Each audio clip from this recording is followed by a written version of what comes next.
Welcome to the Josh Bolton Show, where we dive into interesting and inspiring conversations. And now, your host, Josh Bolton.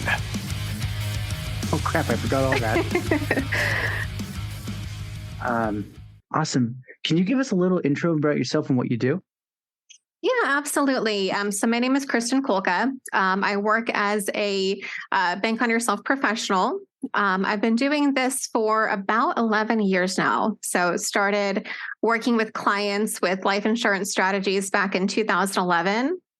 And I really love it. You know, I really specialize with working with entrepreneurs, investors, real estate investors. But, you know, I also work with just ordinary people, families, individuals, you know, whoever thinks that this might benefit them. That's awesome. So 11 years, man. So you even saw '08 in that point, right? No. So I actually started working with the strategy in 2011. So it was right after '08. Okay. Yes. Yeah. Interesting. Well, so what's the difference between you selling back in 11 to now? Like the trends you see in the market? Because I haven't sold insurance, so. You know, right now people are getting back into the same mindset that they were right after 2008, 2009, where they're scared, right? They are scared because they've lost money. They know people that have lost money. They see their 401ks going down. They just bought a house that was overpriced and they see that their home value is going down and they don't know where to put their cash, right? Right after the housing crash, you know, probably about 4 or 5 years after that, people were pretty happy. The market was doing really well. You know, they kind of had amnesia over the whole housing crash, but it seems to be coming back the last year. People seem to be back in that mindset of just being scared and not knowing where to turn. Yeah, I would definitely say it started back in November 21, like a year ago, essentially. Yeah. So especially that's when like the crypto came in at its top, this and that. Yes. Yeah, people were all about the crypto, and then you know what happened. Honestly, I just read an article about FTX potentially going bankrupt because they've been selling crypto they didn't even own. Oh my gosh. And you hear that over and over again. Yeah, it's everywhere. Yep. And I was just one of those that sat there and I'm like, wow, it sucks that a lot of people had to lose money. Yeah. But finally, people are starting to realize, oh, this is just kind of one big Ponzi scheme right now. Well, yeah, it's not the, you know, the get rich quick that they thought. You know, of course, there's people that are going to get rich off of any financial scheme like that, right? Yeah, but if you're an early adopter. Exactly. But the vast majority of us, what do? We chase greed, right? And we wait for other people to make sure that it's safe before we start chasing that greed. So we see our friends making money and we see the whatever crypto it is going up, and we buy in when it's up high, right? And then what does it do? It goes down. Yes.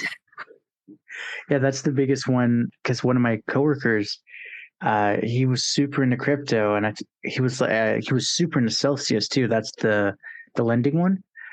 And I told him, like, dude, do you even know how they make money? He's like, no, not really. But they're paying me. I'm like, that's the problem. You can't write it out and be like, oh, because I give them this and they lend it at 18%, but I only get 6% of it kind of thing. It's sustainable. You don't even know how the hell they make money. So what's going on here? Right. And, you know, that's what I've always told my clients because, you know, probably 3-4 years ago, this conversation came up a lot. You know, what do you think about crypto? Should I invest in crypto? I have investments in crypto, right? But I look at the project though. You know, what is this project? Is it something that I see having a long-term potential? And am I investing in it because I think it's going to go to the moon or because I believe in the project? And if I don't believe in the project, I'm not going to put my money into it because for me, it's a long-term strategy. Oh, 100%. Yeah, there's some projects I really agree with. And I'm like, I bought crypto during the hype during 2020. And so my taxes were a little interesting to file. I got out of it, but I was like, ooh, I'm not doing that for a while. Yeah. But so back to life insurance. So you said you're a bank on yourself specialist. What would I guess what is like the perks for someone who doesn't know what that is? Yeah, absolutely. So what Bank on Yourself is it's a way of using a whole life insurance policy as a alternative to financing and as an alternative to traditional savings. Okay. And so it's a safe place to put your cash, but it's also a place where it's liquid and accessible, where you can borrow it out if you need it. And there's some perks to doing that. The reason that, if you're going to use this strategy, you should look for someone that is a Bank on Yourself professional is we go through additional training outside of just being licensed as a life insurance agent. So we're really familiar and specialize in how to design these policies to make sure that you're getting all the benefits that you can out of the strategy, what carriers to work with, what products to work with, what riders to use. There's a lot of moving parts that goes into these policies to make sure that you're getting the total bang for your buck. Right. Yeah, I had I think it was the Chris who introduced us. Mark Mark. Yep. Yeah, the way he was explaining it, and I knew the concepts, but the way he explained it, I'm like, wow, there's so much going on in the back end that a lot of people don't know about. Yes. And it's becoming so popular that there's a lot of life insurance agents that are trying to kind of jump on the boat, and they're not using the right carriers. They're not using the right products, right? So we have people that come to us and say, hey, can you check out this policy and just see if it's structured correctly? And I would say maybe, half the time it's not. And it's really unfortunate. So what's the consequences if it's not fully structured correctly? So if you don't use the right product, one of the most major consequences that you can run into is your policy could be at risk of lapsing in the future, which means that you lose all the cash that you've put into it, you lose your death benefit, and more than likely you're going to face a pretty significant taxable event. That's on the kind of worst case scenario side, right? Less severe consequences, but still, something that you don't want. It's just you're not enjoying all the benefits that you could, right? One of the big benefits that you get with our strategy is if you borrow against your cash value, you continue to earn the same dividend that you would have had you not touched the policy at all, right? So you're still compounding your cash as you use it. Not every carrier offers that. So if you're not with the right carrier, there's a chance that you could be borrowing against your cash value, but not enjoying the same dividend you could have. That's interesting. So is it like a fixed rate? Let's say I pay my $700,000 a month, and because of that, I'm paying that. Is it like $200 in dividends kind of thing? Kind of. Yeah. So, the insurance carriers, they do set the dividend interest rate each year. And it's going to be based off of the performance of their portfolio and also how well they've managed their expenses that year, how profitable they've been. So it is going to change year from year, but, the carriers that we use are pretty conservative. And so there's not going to be real crazy big volatile swings in what the dividend interest rate is going to be. That's good. If you can get into it without getting in trouble, what are some of the carriers that are out there? Well, we in particular work with mutual insurance carriers. So, Josh, do you know the difference between a mutual carrier and a stock-owned carrier? Maybe. Can you give us a better definition then? Sure. So, I use the analogy of banks and credit unions, right?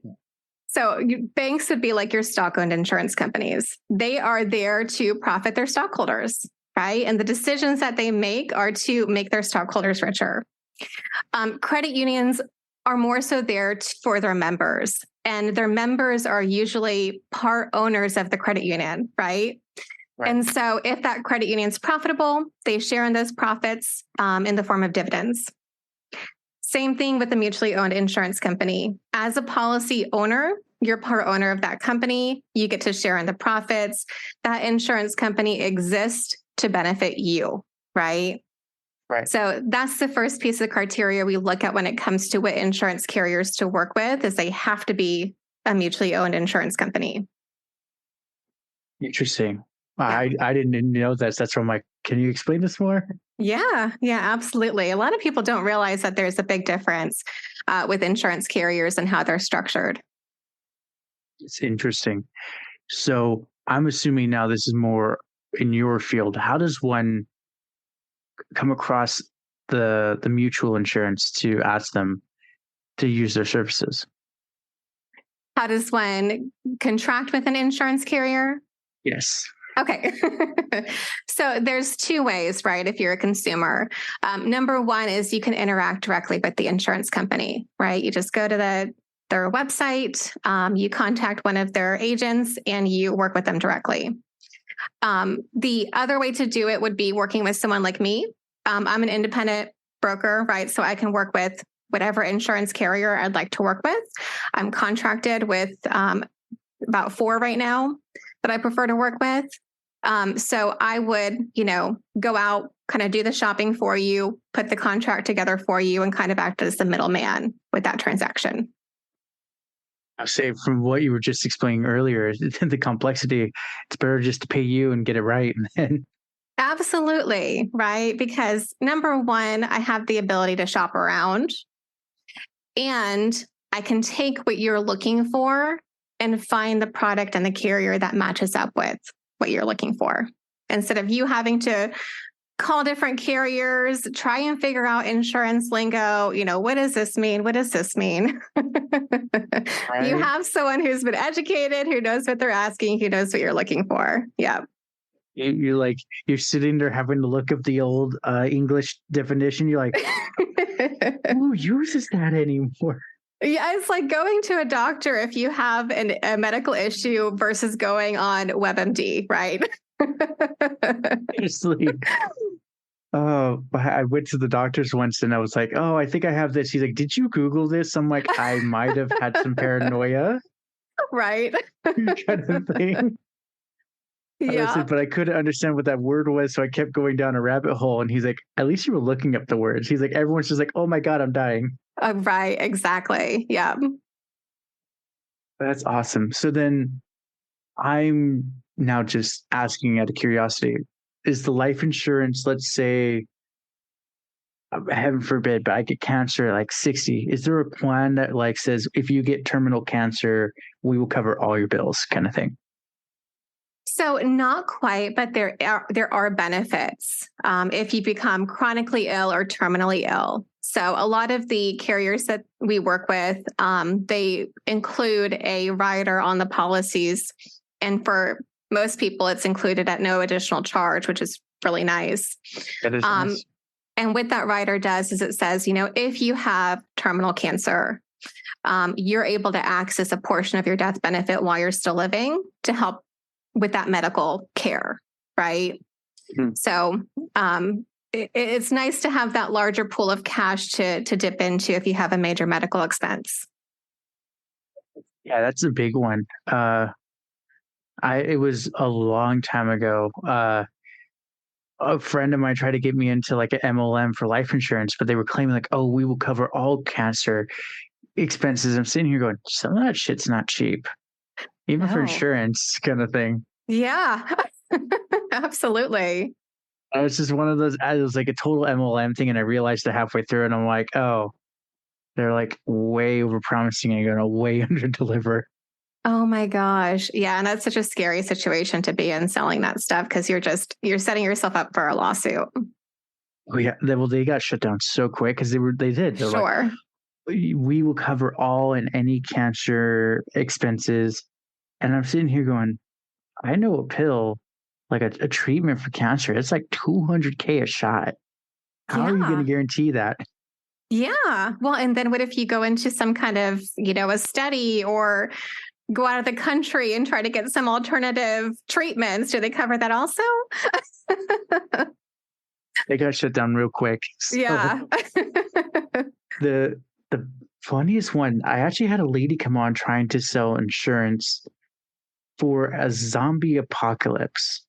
Oh, Right? I was like, well, technically there's a slim possibility that could happen, but how do you pay out people how do you when the insure financial against system? that? Yeah, I was like, wait, how do you insure against that?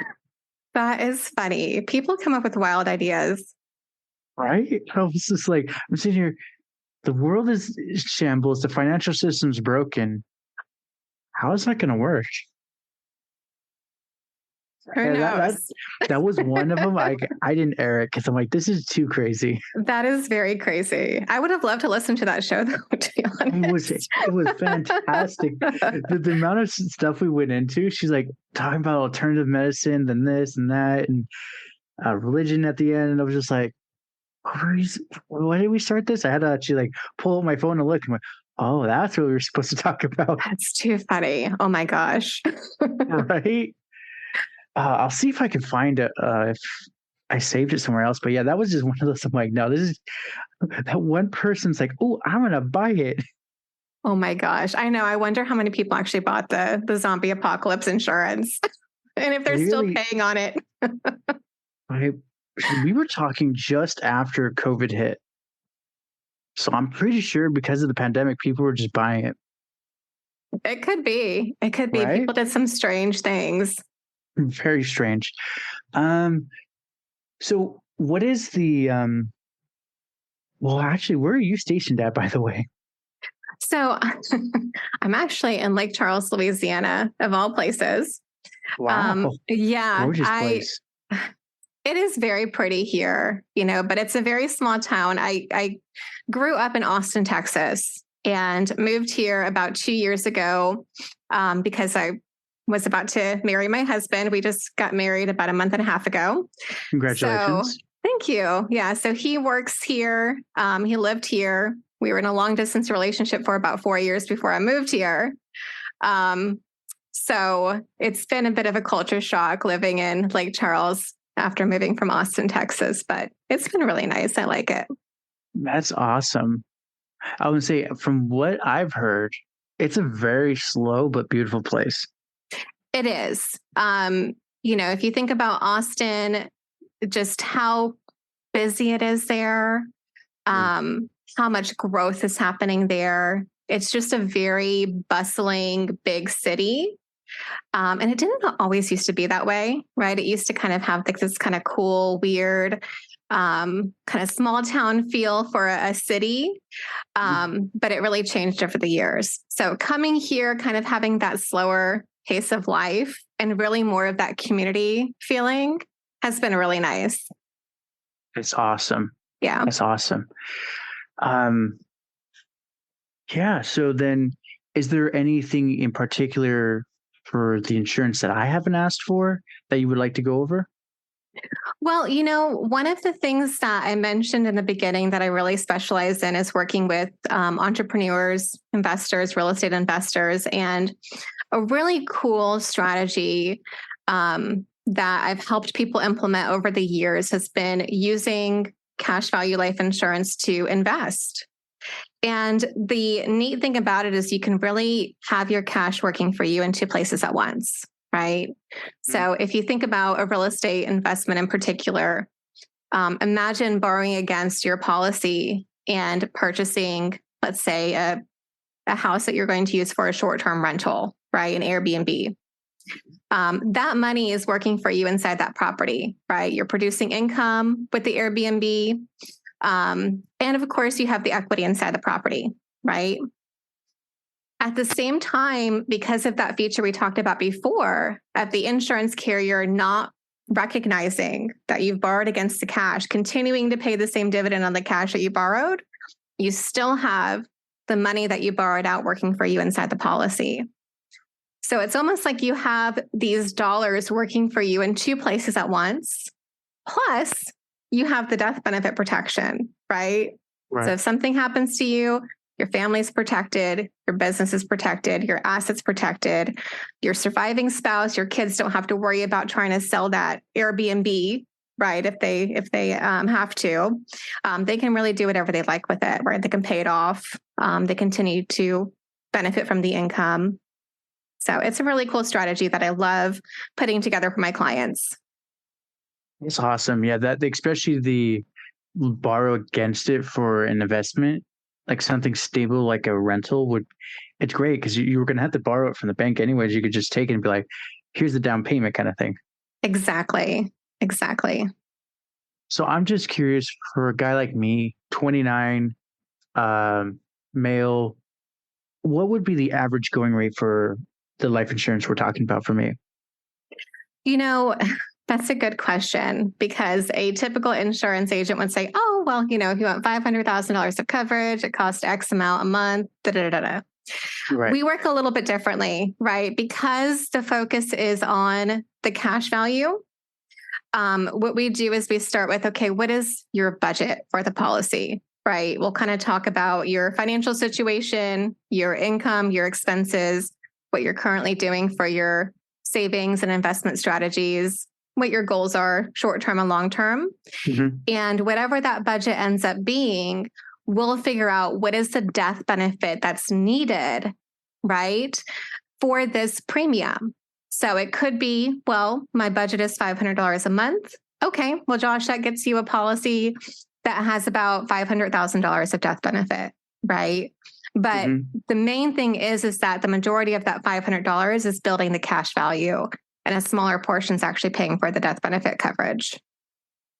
Interesting. Okay. So then let's say I'm able to throw up like 1,800 a month. What would that ballpark get me? For a 29-year-old? Yeah. I want to kind of guesstimate $1,800 a month. You maybe would be looking at a policy of $1 million plus. Wow. Okay. That's my guesstimate. Honestly, I threw that out there because that's like, I don't make that currently, and there's no way I could pay that much. Yeah. But that's interesting. Okay, so there's options. So there are. Then I guess for someone that's younger, well, let's go for like someone in their 40s. They're not too young, but they're not too old. Is the premium, does it increase the older you get kind of thing? It does, right? So life insurance, they're always going to evaluate the cost based on your age, your life expectancy, and your health. So the older we get, or the less healthy we get, the more of a risk we pose to the insurance company, because they know that they're closer to the period of time that they're going to have to pay out that death claim, right? So life insurance does go up as we get older. But, not in such a significant way that a 40-year-old would be, disqualified from taking advantage of this strategy. The majority of my clients are actually between 45 and 65 years old, right? And we can design a policy for them with a very affordable premium that builds very nice cash value and has the death benefit protection that they're looking for. That's awesome. Yeah, I was gonna say, most people would be thinking about in their 40s. They're like, oh yeah, probably got maybe like 30, 40 years left in me. Probably should get something. And well, let's hope not, right? I plan to live forever. So forever. Okay. You gonna get the Neuralink chip in you? I think so. No, probably not. That's a little scary. I was going to say, from what he says, like the Neuralink will tell you the definition and meaning behind the meme. I'm like, that's an easy brainwashing trick right there. Yes. Yeah, that's a little scary. Right? And then it was just one of them. He said, Elon said it casually, is like, oh, it both can read and overwrite. And I'm like, no. I'm like, no. Imagine Elon Musk having complete control over your brain. That's kind of what my subtle thinking is with that. That's terrifying. Right? Well, I mean, like what's your take on Twitter, by the way? I think it's interesting. I, for one, am always going to be for free speech, right? Right. And I love the fact that, and I don't want to get political, but No. I love the fact that he's kind of made a stand for free speech in a way, right? Kind of taking over this platform and restoring it to really what it was meant to be, which is this kind of community. What's it called? Like where everyone goes and gathers to talk. Yeah, like the town square. Exactly. Yeah. And I think that's really his intention with it. And I can see it having some positive influence over other social media sites. That was very well said. Thank you. My whole take is I said, he made a smooth $200 billion off Twitter for hyping his Tesla stock. Yeah. I'd pay $44 billion to pump it up again to get another $22 billion. Right. Yeah. Wasn't he also using it for the Doge to make money off of Dogecoin? Yeah. It was one of the big whales that bought him for everyone else. Yep. Yep. Yeah, that's what I told him. I'm like, if I had 44 billion sitting around, I'd totally do the same thing. I'd buy the thing that made me hundreds of billions of dollars, so I never get censored. Absolutely. Absolutely. Yeah, he's a crazy guy, but you can't deny that he's got that genius in him.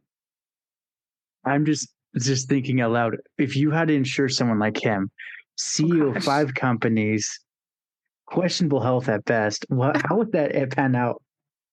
Right. I wonder if he has making the lifestyle choices that would make him insurable to begin with. But gosh, he probably would be a very interesting client.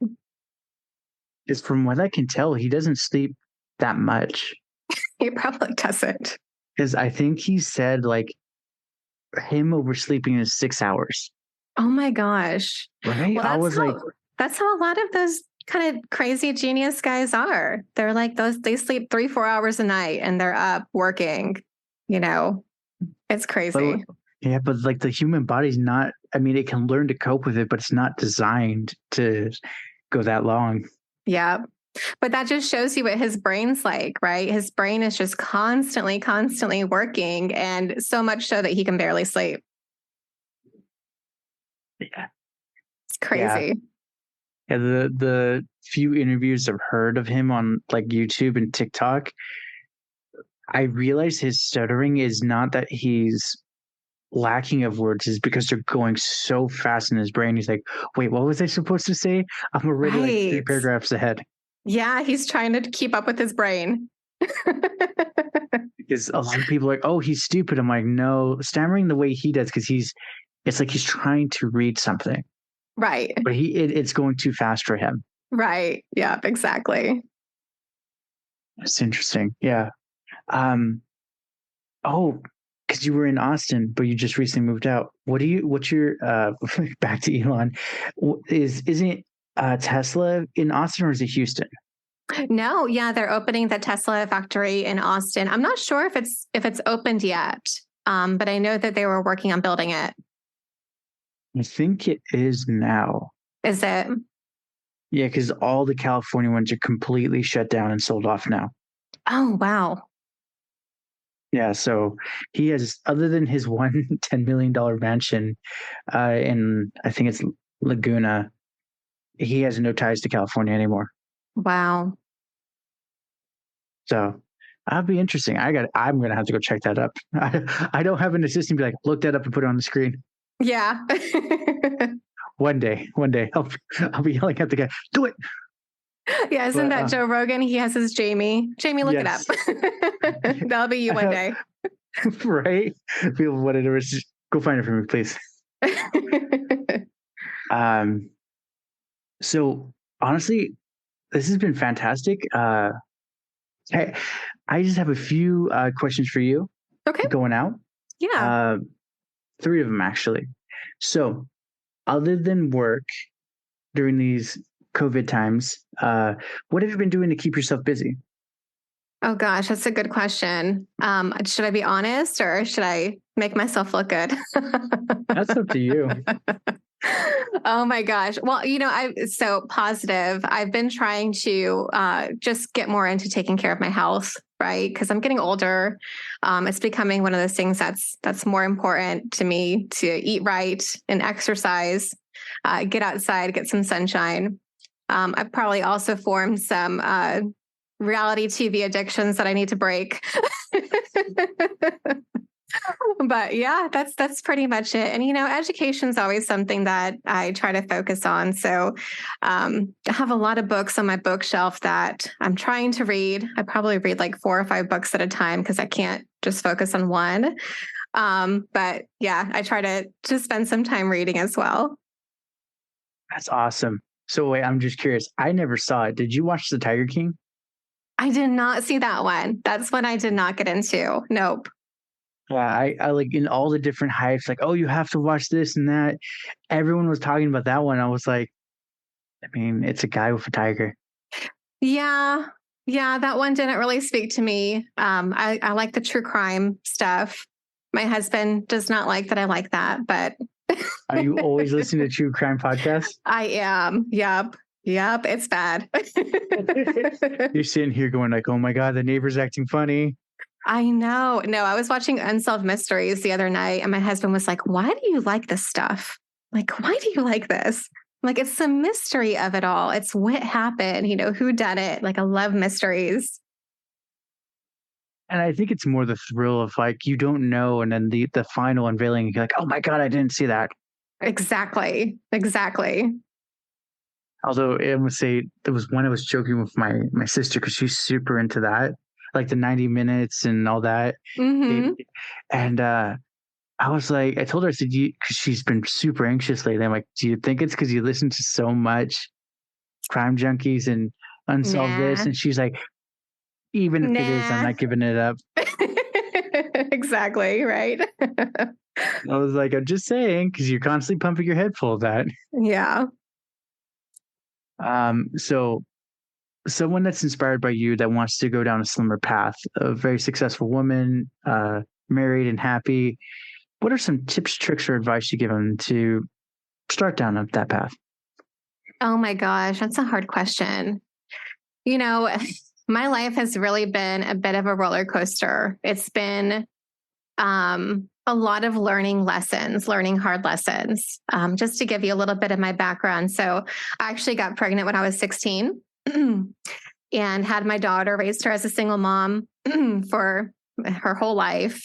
And really that's why I was in a long distance relationship for 4 years, is because I wanted my daughter to finish up high school with her friends, and then for me to kind of start my life with my husband once she was in college, which she's a junior at Texas State right now. And, I've really kind of I'm a bit of a control freak, right? Okay. And the lesson that I keep learning, that I keep thinking God or the universe, whoever's in control is trying to teach me, is that I'm not in control, right? So I try to just kind of follow the path that God or the universe or whoever is leading me down.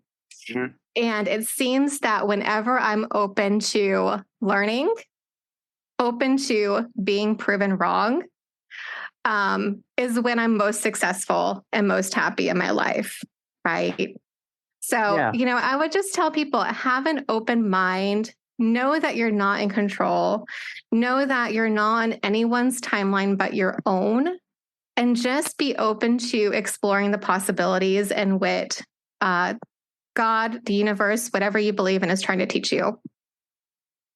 Yeah, I have to agree with that. A lot of different doors have been opening for me because I finally, like you, which is, I don't have control. Kind of like just throw up your hands. And then usually when you do that, it's like, oh, wait, well, there's everything I needed. Exactly.